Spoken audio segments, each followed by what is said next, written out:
Hi everyone, I'm Irene Khan, a girl mom on a mission to create a much needed space and empower our girls with the tools we need to navigate life with autonomy and intention. So I'm 34 years old now, but I grew up without any female role models. I don't have any sisters, my mother wasn't very mentally or emotionally present, and I didn't even have my cousins in my life until college. So navigating life as a girl and as a young woman was incredibly challenging, it was very confusing, but God really heard my loneliness and my grief, and He answered in the most unexpected way. He made me a girl mom, and He blessed me with such a large online community of women that I can learn from as well as share with.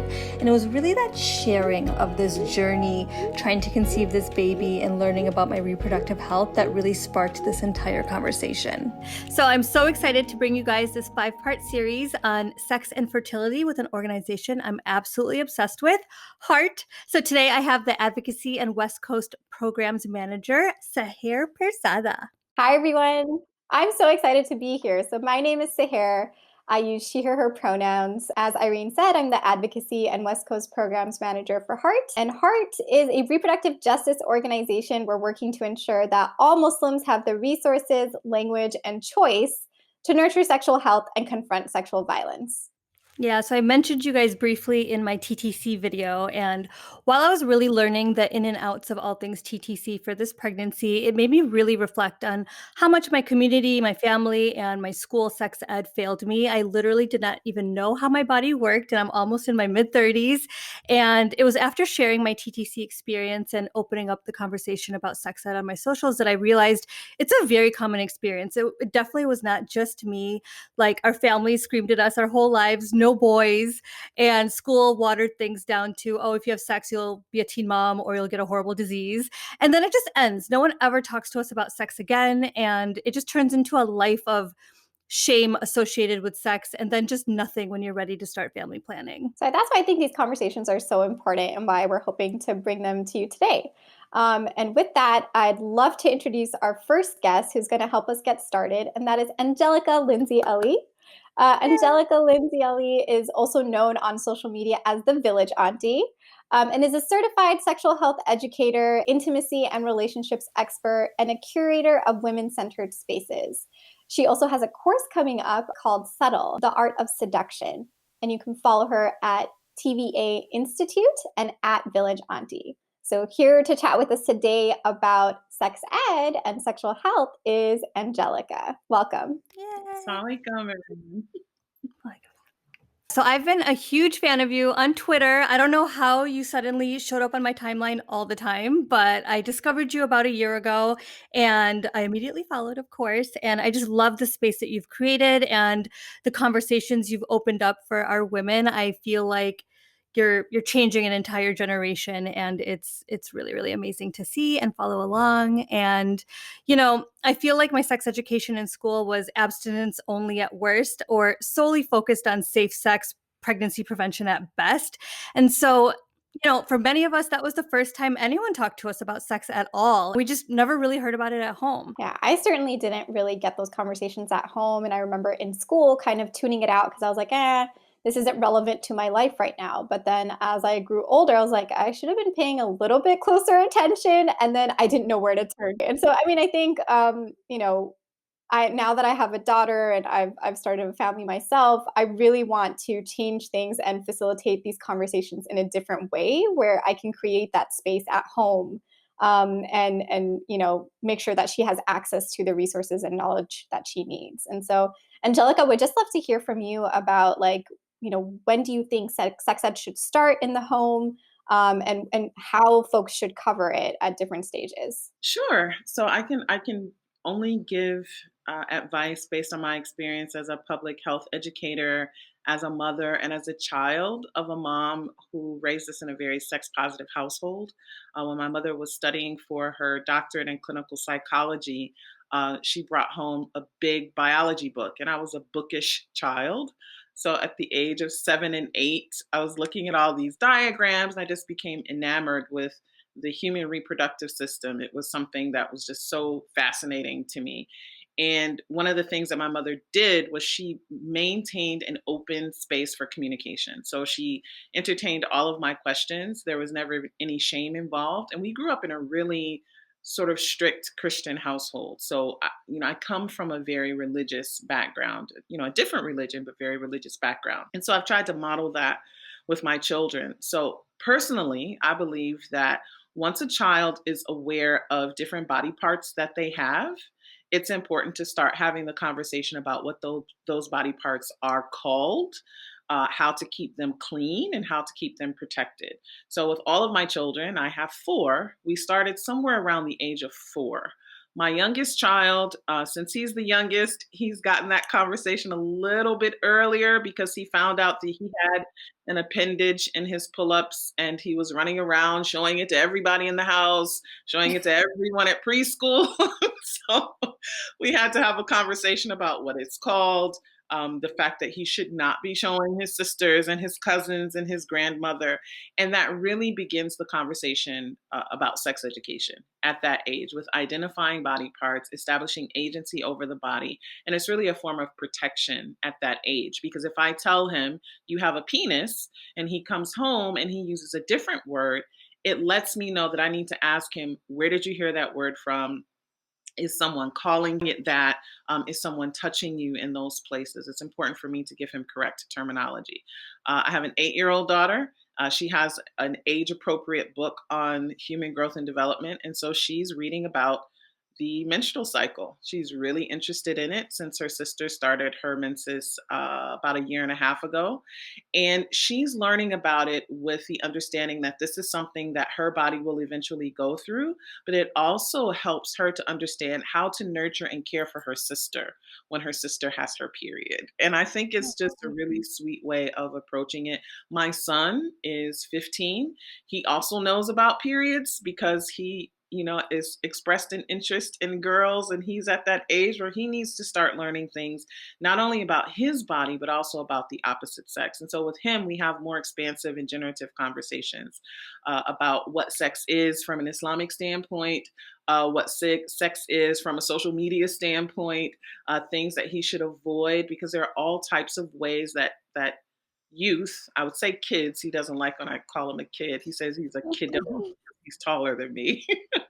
But there are all sorts of ways that they have sex that we would not necessarily classify as sex. It's sexual activity.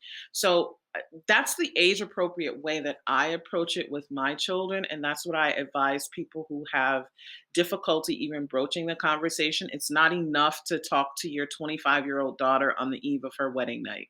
Like, you cannot condense a decade's worth of education into that time period. And you certainly are doing your child a disservice if you don't at least begin to teach them before they learn, because they're going to learn from somewhere. You Yeah. want to make sure that they're learning it from a culturally informed, Islamically informed, and age appropriate lens.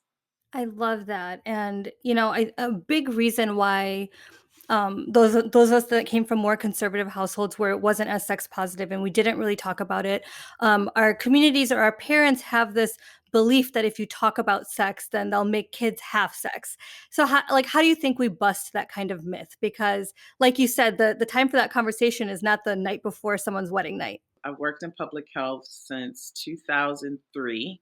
So this will be my 18th year. Every time we have a conversation about sex, especially with teenagers, they're like, I don't want to do it. That sounds gross. It sounds like it hurts. You're telling me that if I do this with somebody who has a sexually transmitted infection that I could get sick? No, I'm good. I don't want that. Even with my own son, quick little story. He was 13 and he said, Mom, can I sign up for human growth and development class at school, which is what they call the sex education section that they do for about 2 weeks? And I said, sure, no problem. And he came home and he said, yeah, they were talking about sex and stuff, and that doesn't really apply to me because I'm Muslim. I said, well, what do you mean? He said, well, Muslims don't have sex. I said, Muslims don't, we're taught that Muslims don't have sex outside of marriage, but Muslims have sex. How do you think you got here? He was like, and he just kind of paused for a minute and he said, wait a minute, are you trying to tell me? I said, yes, me and your dad, we have sex. And he was like, his At whole, least 4 times, right? he's this chocolate brown child that turned all shades of red.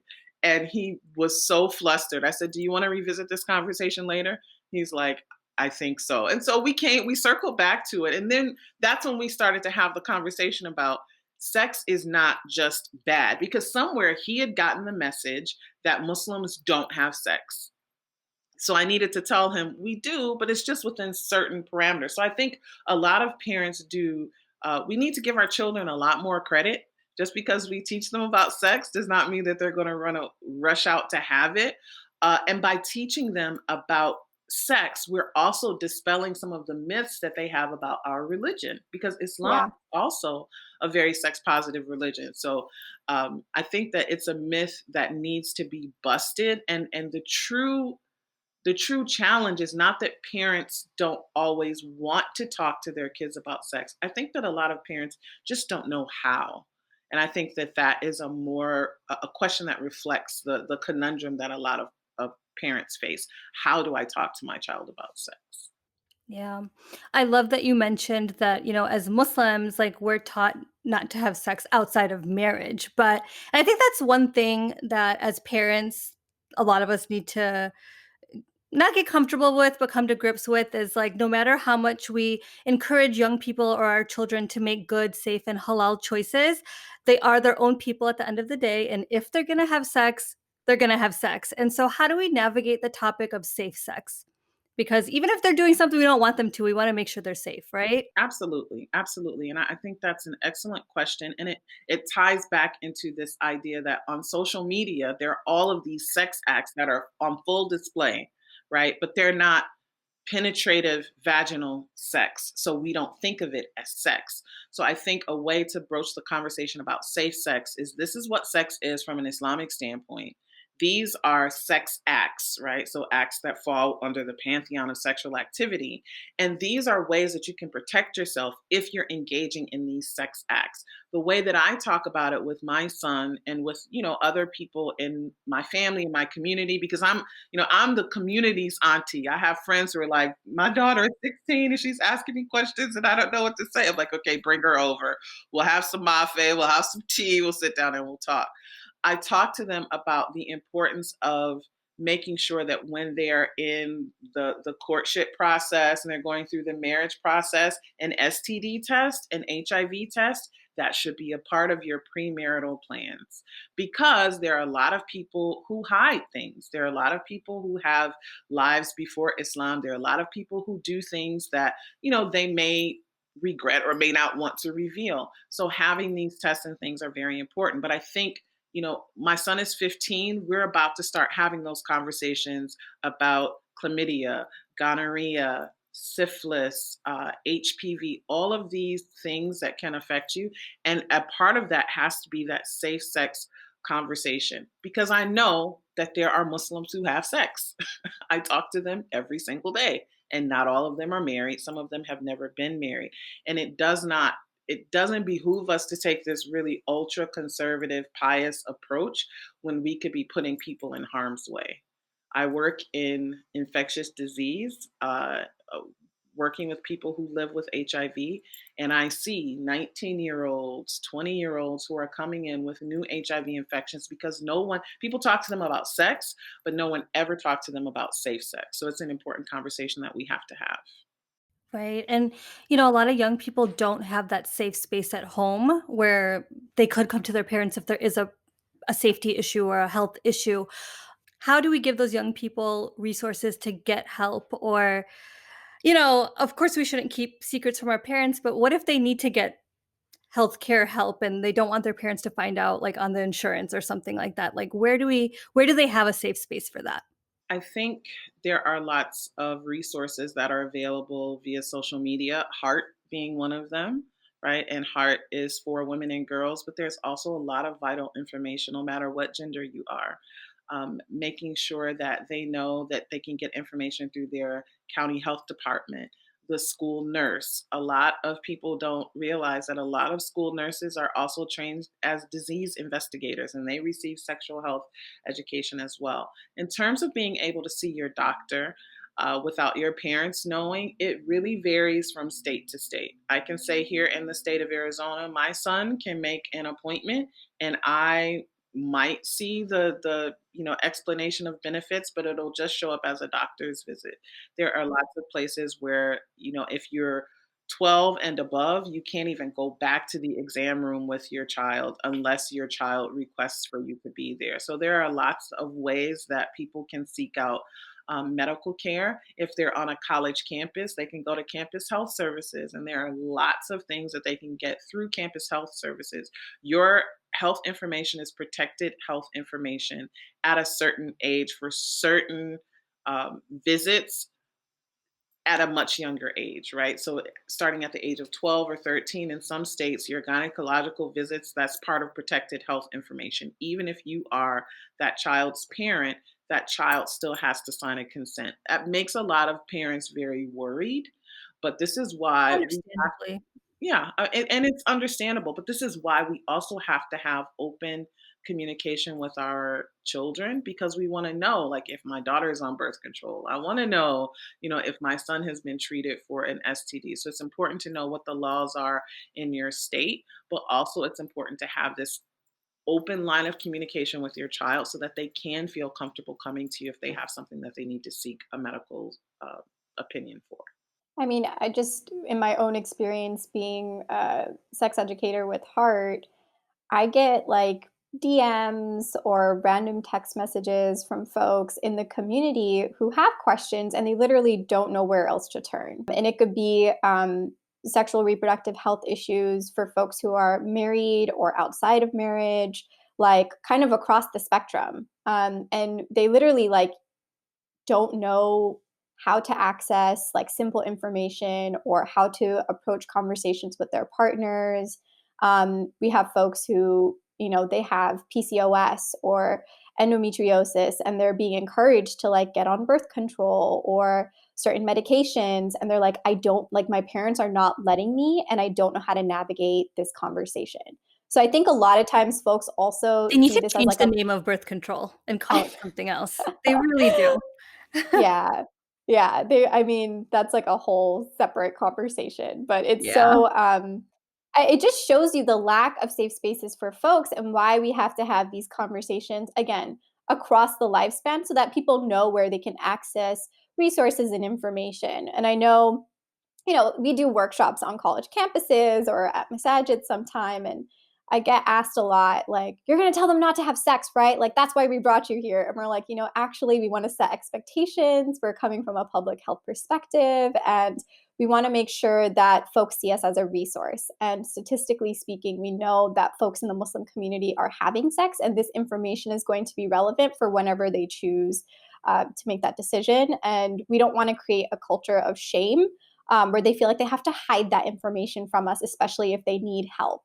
And we also think about the connection to like sexual assault survivors and even like protection against child sexual abuse. And so we always like try to tell folks if folks have specific questions around what is permissible and what is not in Islam, like talk to your shuyukh, talk to your religious scholars, and we're happy to direct you to those resources. But we're going to kind of talk about consent and safe sex and also like boundary setting stuff. And then we also do workshops that kind of cover more of the reproductive health education. And I know, Irene, that was something you were talking about too, like what is the distinction? And I think there needs to be a clear distinction between safe sex education and reproductive health education, because as we get older and start planning for families, many seem to conflate the two, and it just becomes misinformation on both sides. Like whether you're trying to avoid pregnancy or whether you're trying to plan for it.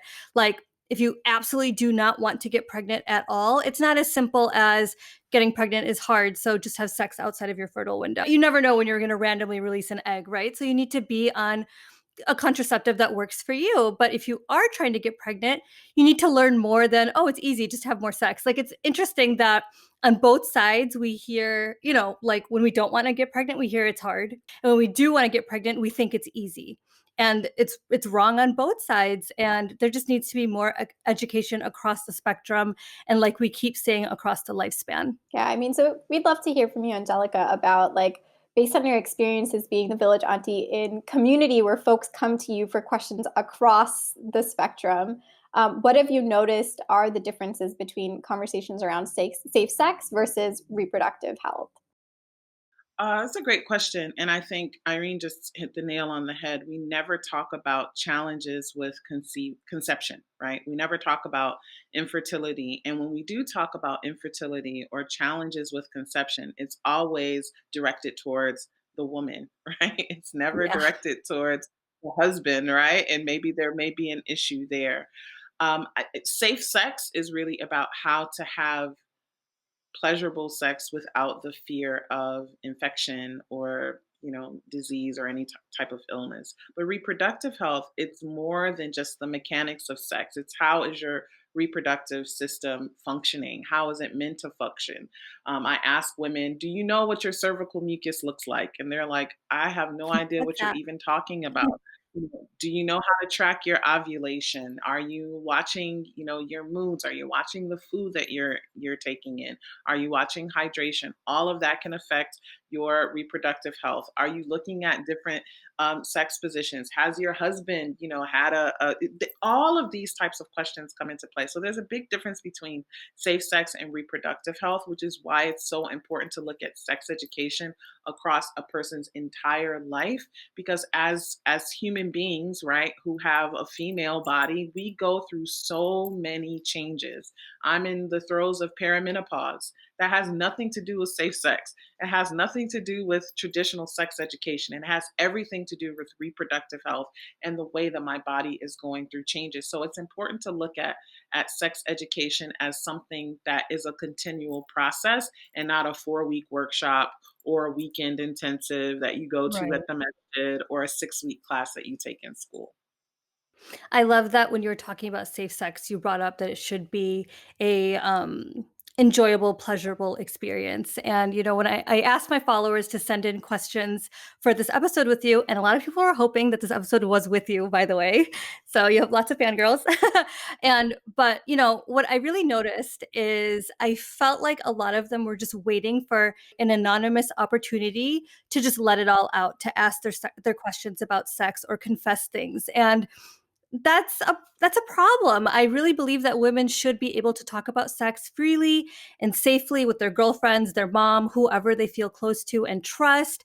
And do you think that making sex a family topic from a young age into adulthood is what it takes to remove that taboo? I think so. And I will also acknowledge that it is very difficult. It is not easy to have a family conversation about sex, sex education, sexual health. It means breaking down a lot of cultural stereotypes, cultural taboos, religious misunderstandings. So it's a monumental task, but it can happen.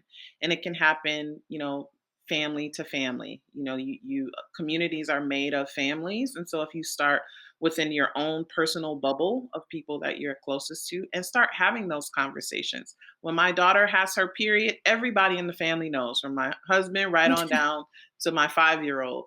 My 5-year-old does not know what a period is. He doesn't understand why she's not praying. He just knows that during that time, he brings her hot Cheetos and hot cocoa Aw. and whatever little things that she likes, and he knows to let her sleep a little bit longer in the morning because she doesn't get up for fajr.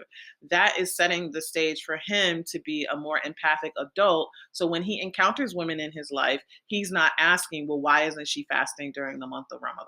Right.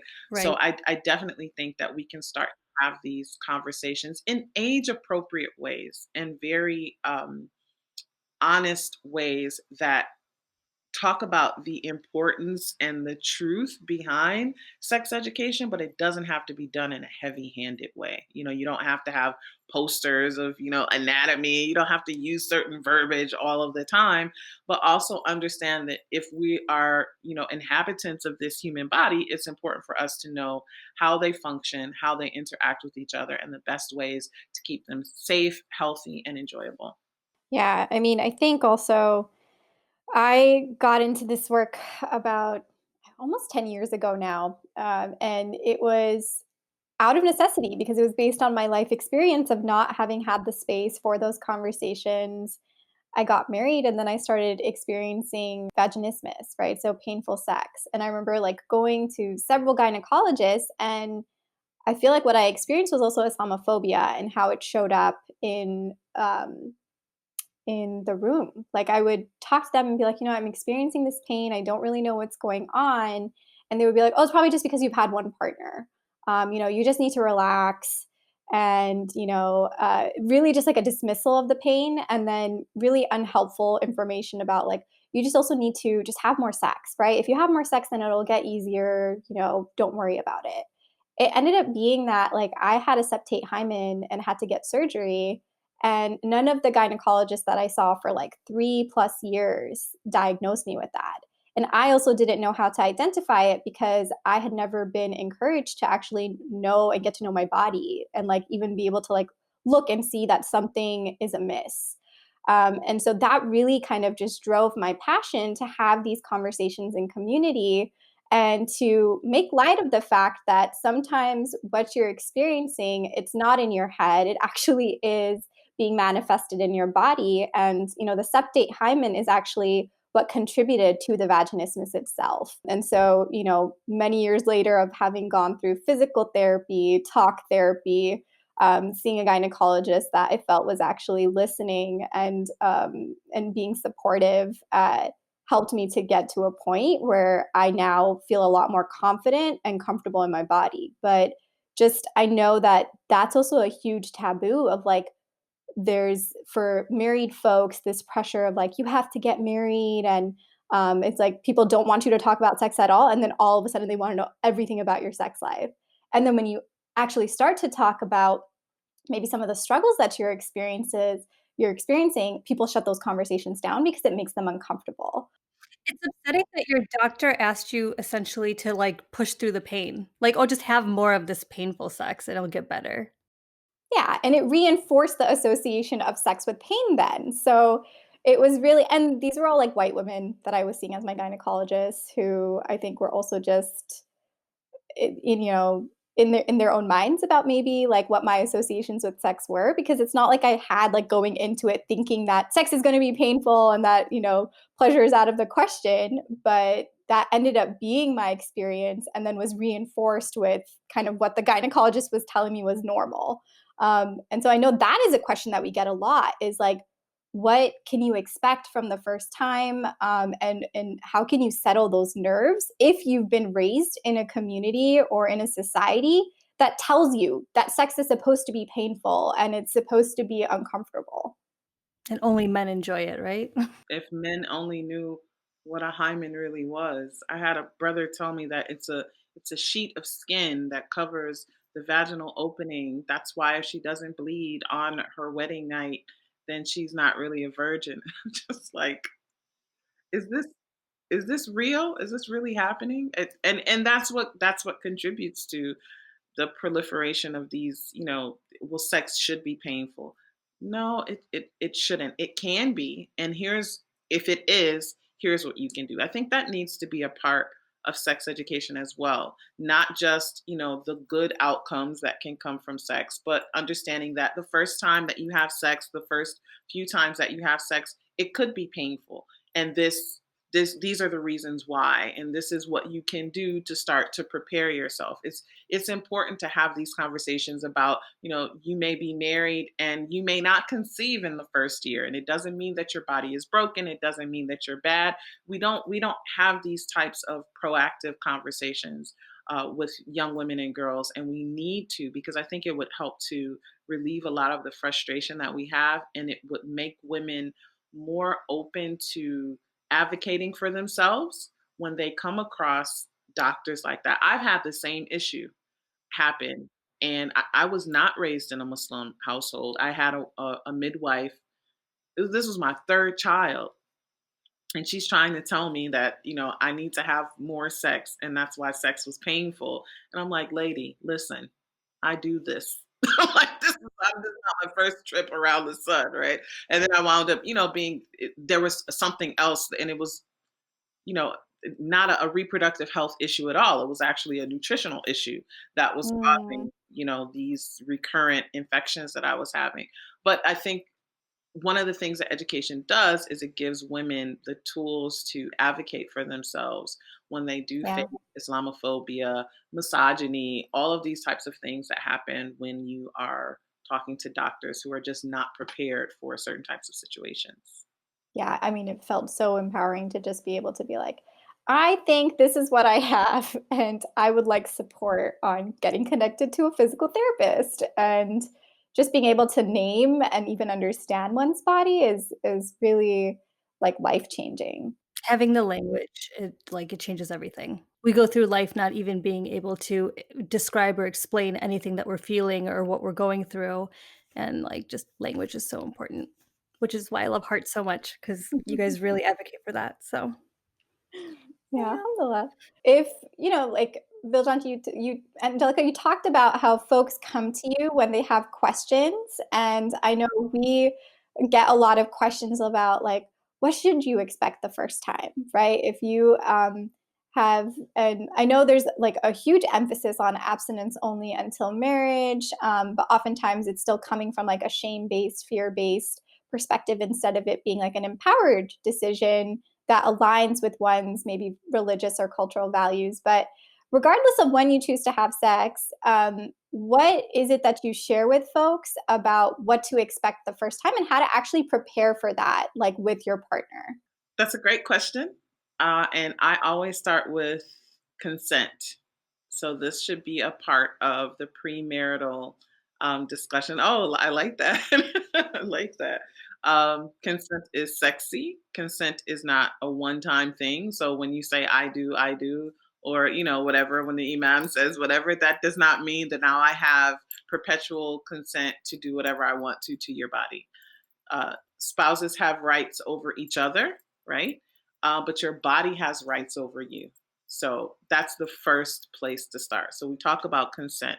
And we talk about consent from the perspective of talking to your potential spouse about what their expectations are on the wedding night and putting in there, is it okay if we don't have sex on our wedding night?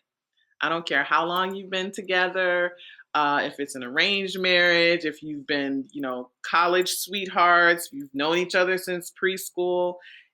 Sex for the first time with your spouse can be terrifying.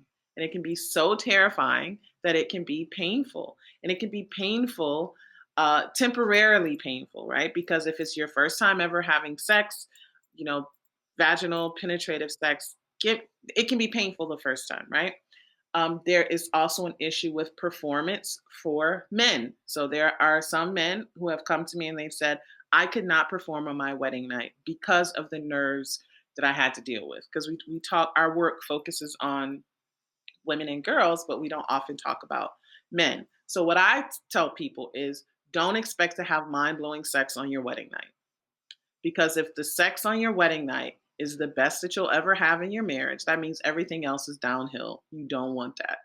Instead, focus on ways to build intimacy in other ways. And you can start to talk about that before marriage happens. So instead of focusing on sex, let's talk about the things that we want to do on our wedding night that don't involve even physical intimacy, right? Painting a picture of what that would look like ideally. And then starting to have a conversation with yourself about what your fears are going into the wedding night. What am I most afraid will happen? What is the likelihood of this thing happening? And what can I do to better prepare myself? There was one sister, she was deathly afraid of sex. So I recommended a perineal massage. That's something that I've only had recommended to me by my midwife when I was pregnant. But I said, you're facing a lot of tension. You don't even like to touch yourself down there. How do you think it's going to feel, on your wedding night? And we talked through some meditations that she could do, some affirmations, some physical exercises that she could do, some visualizations. Sometimes it has to be that to that extent just to prepare for the wedding night, but it should not be loaded with all of these expectations that you're going to swing from the chandelier and you're going to have multiple orgasms. Also talking about how pleasurable sex, there can be an element of pain even when the sex is good. So even when you have an orgasm, you could have an orgasm headache. There are lots of things that can happen. So when I counsel women or I counsel couples who come to me, we talk about a variety of scenarios based on what their specific fears are, and we work through exercises to try to help mitigate those fears. When I was pinging for questions from my followers. There were a lot of questions around just Islamically what's allowed. And they weren't like hyper specific, is this allowed, is that allowed? But there's a lot of anxiety around that in general. And I don't know, how do you open up that conversation? About what's allowed? Yeah. So I tell people the general consensus, right, amongst all of the four Sunni schools of fiqh, I think there are two, but the one major that I know of, Shia school of fiqh, there is one act and one condition that is deemed haram, right? So penetrative anal sex from a fiqh standpoint, right? I'm not making a judgment call. I'm just talking about fiqh, right? Is deemed haram, right? It's forbidden. And having sex when a woman is on her period, when she's bleeding, that's the condition that is haram. Other than that, there is either differences of opinion or it's something that has not come up. So if it is not specifically deemed haram, you cannot say that it is haram. So I've had sisters say, well, my husband likes to use a clitoral stimulator on me, and the sheikh said that sex toys are haram. That's not true. Right. And he's I've probably saying that because it's beneficial to the woman, right? So I've had I've had brothers tell me that an imam told him that using flavored lubricant on his wife is haram because it might cause him to put his mouth on her private parts. And I said, that's not true. Right. I'm a person, people can ask me any kind of question when it comes to sex, and I'm not going to be shy because I'm trained in sex education. But I also have religious training. So I also have to know what are the rulings around this, and I'll tell people, well, that's not haram, but it's not halal either. So it's sort of in that makruh, that little, category. But a lot of the people that they are asking these questions to, they only know the religion. They don't know so when they say are sex toys haram, they may be thinking of something, that's on the extreme end, right? Yeah. Sex toys, a lipstick case can be a sex toy. A feather can be a sex toy. Chewing gum, ice cube can be a sex toy. So I think it's important to ask questions of people who know. So if you do not know, ask those who know. And I'm just sorry, your sheikh, your imam may not know, which is why it's important to have organizations like Heart. It's important to have people like me. I have shuyukh who call me and say, Angelica, I can't answer this question. I don't want to answer this question. Can I send this person to you? And I'm like, sure, sheikh. No problem. But yeah, there's a lot of fear because people are concerned that what they're doing could be considered haram. Even masturbation. So masturbation is not something that I talk about publicly, but let's talk about it between a married couple, right? So a sister said, I like to, play with myself and my husband likes to watch. Is this haram? I said, no. She said, why? I said, well, okay. It's not haram because that is a part of sex play that you are doing with your husband there Right. present. That's something that you're doing for your mutual pleasure and your mutual enjoyment. I went to ask the sheikh. I said, was I right in saying that? He said, yes. There is nothing wrong. When it comes to husband and wife, he said, this is haram, this is haram. Anything else, as long as it's not causing harm, it's not causing danger, it's not causing, it's not used as a form of punishment, it's not causing you to be unduly immobilized or something like that, then it's fair game. So I think we have been so restricted in our thinking about sex before marriage that it filters into our marital beds because we are having very vanilla sex because we think that, yes, Muslims have sex, but we only have very, proper, prim, very, straight, bland sex. And that's just not the case. a lot of the questions I got was, how do I talk to my husband about what I like or what I don't like? I don't feel comfortable bringing it up to him, or he gets very defensive and angry. So, what kind of advice would you give these women? That's great. That's a great question. I think sometimes it's not what you say, it's how you say it. So, We have to be very careful with how we frame questions, and we have to make sure that our questions are not really statements. So if you're saying, I'm gathering up the nerve to talk to my husband, and I say, I never have an orgasm. You're not really pleasing me well. I think you should go to this workshop with the village auntie. That would be the exact wrong thing to say. And don't put 0 to my name in 100. it, right? Don't talk Don't to this say lady you that, don't know. and don't put my name in it, right? Instead, it can be, let's say both partners were virgins coming into the marriage, right? And so you don't know why sex isn't pleasurable, but it's just not pleasurable. And you know that both of you really don't know a whole lot about sex. Instead of saying you, make it a we statement. I want us to have the best sex possible. I want you to be my partner in Jannah. And I just feel like we can explore so much more. We didn't really have a lot of experience before marriage, but now we get to play as much as we want to. And let's go to the sex store. Let's do this. Let's read this. Oh, I was reading this article, or there's a workshop. I think that having a conversation from that standpoint is a lot safer.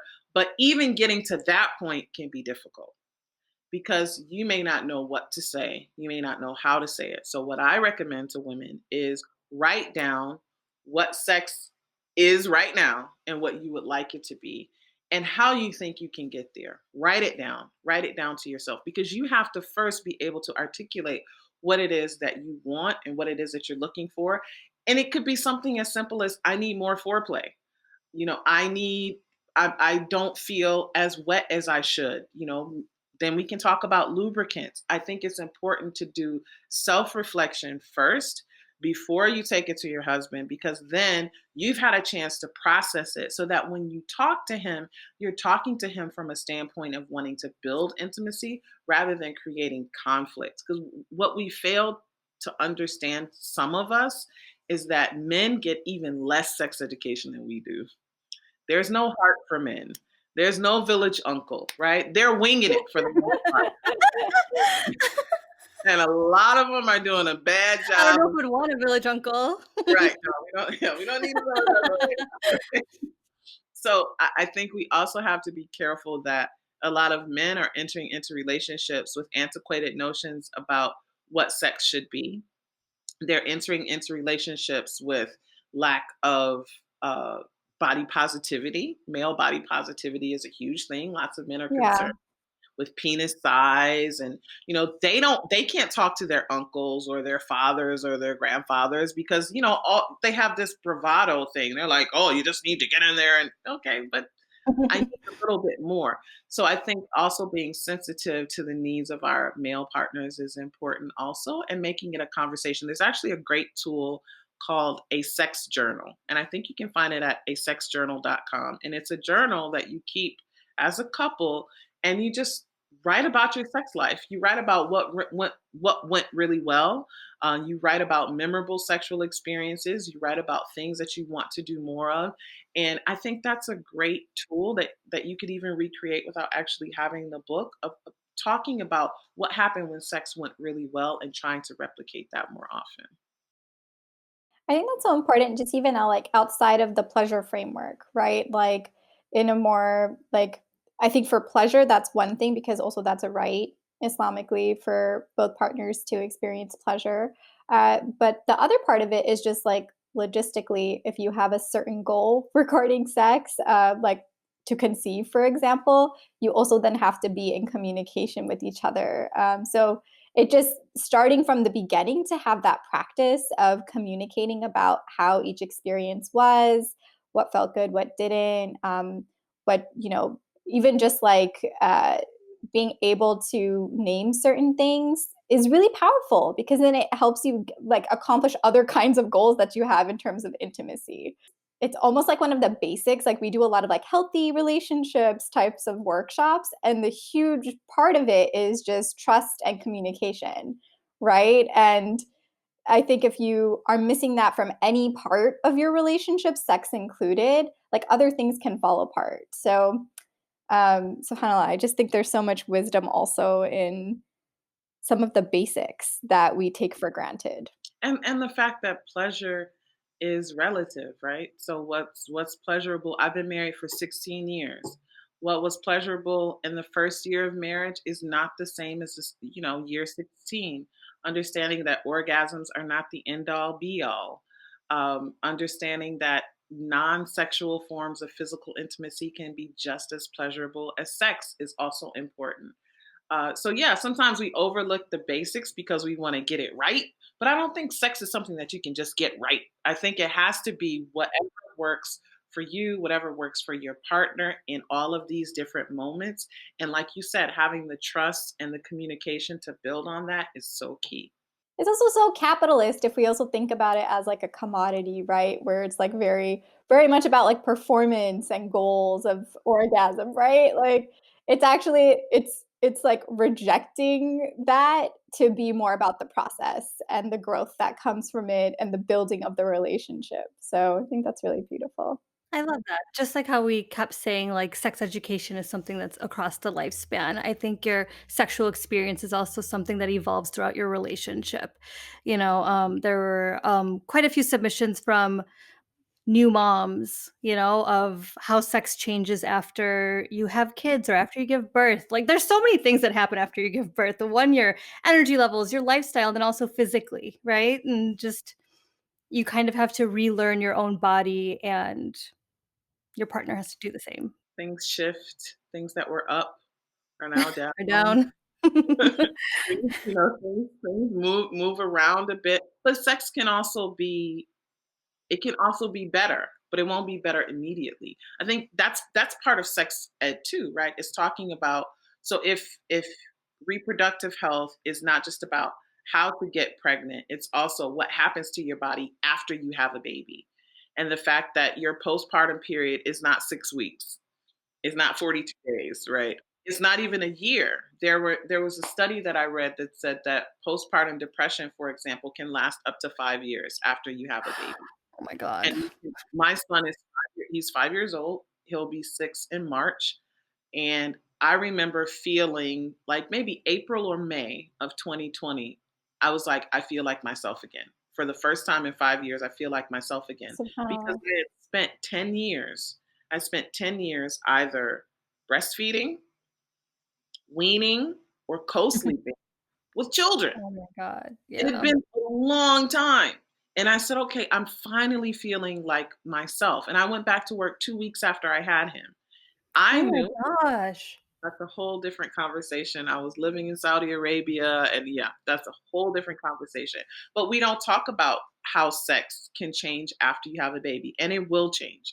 Everybody's body changes. There is no amount of preparation that you can have for the way that your body changes because they're not just physical changes, they're also psychological changes.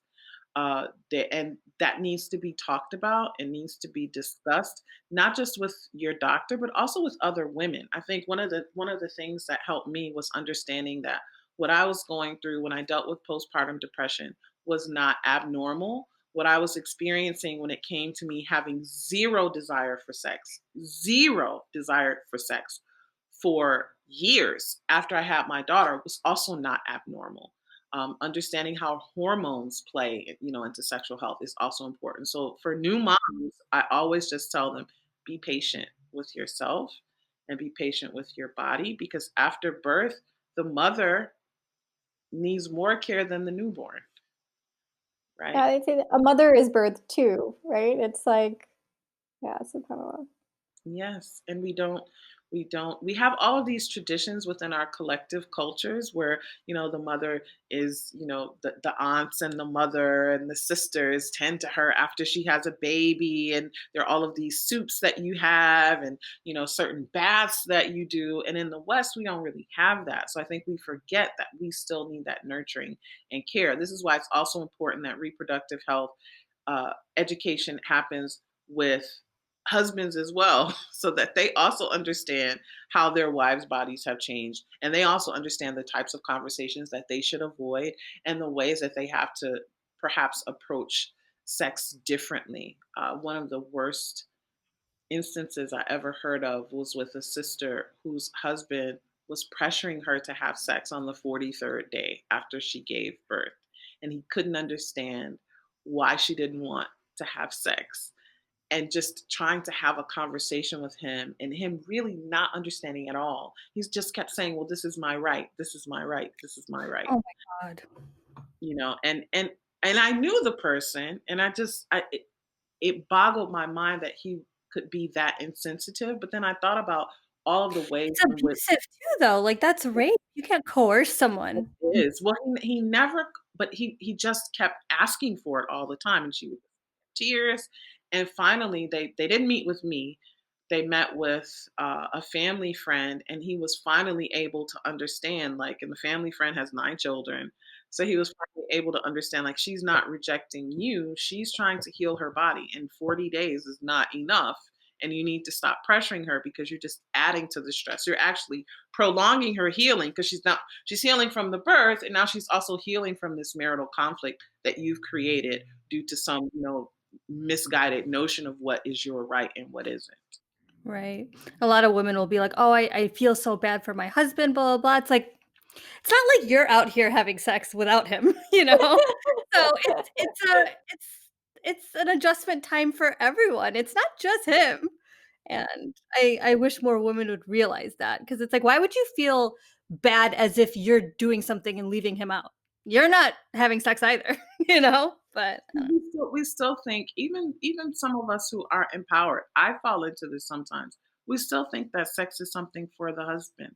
We still yeah. think that sex is a reward for men, and it's the messages are ingrained so deeply that they bubble up to the surface when we least expect it. So we have to just continue to untangle this male-centered gaze that just lives in our brains. Yeah. Oh, the patriarchy. Yeah. Yeah.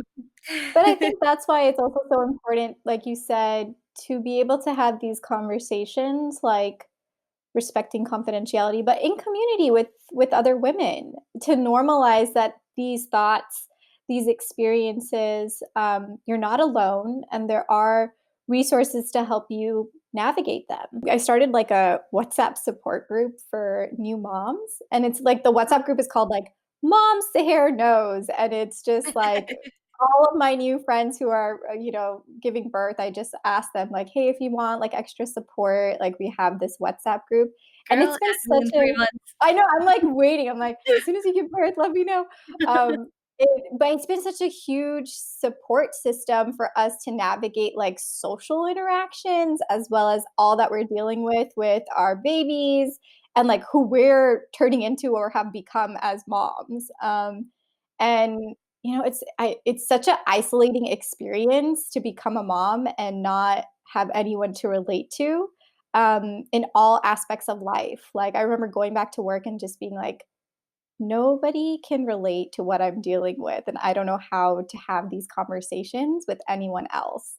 And having like any kind of space just made it so much more normal. Like I could just breathe. That I'm like, oh yeah, like I'm not the only one who's dealing with all of this, and we shouldn't have to keep quiet about what is the hot mess that we're dealing with in our lives. I Yeah. can't imagine under quarantine how much more it's been exacerbated, that feeling of isolation. And I think that's why, like in these times of social distancing and isolation, social media is such a powerful tool. Seriously, and that's where Angelica really shines. I mean, I found her on Twitter, so make sure you follow her at Village Auntie and TVA Institute on Instagram. Thank you so much, Angelica, for joining us. Thank you so much. This was awesome. It was so great to sit and like properly talk to you. Sahara, I'm so excited for the rest of our series. Thank you for doing this with me. Love this space that we're creating. Me too. Thank you. Thank you so much.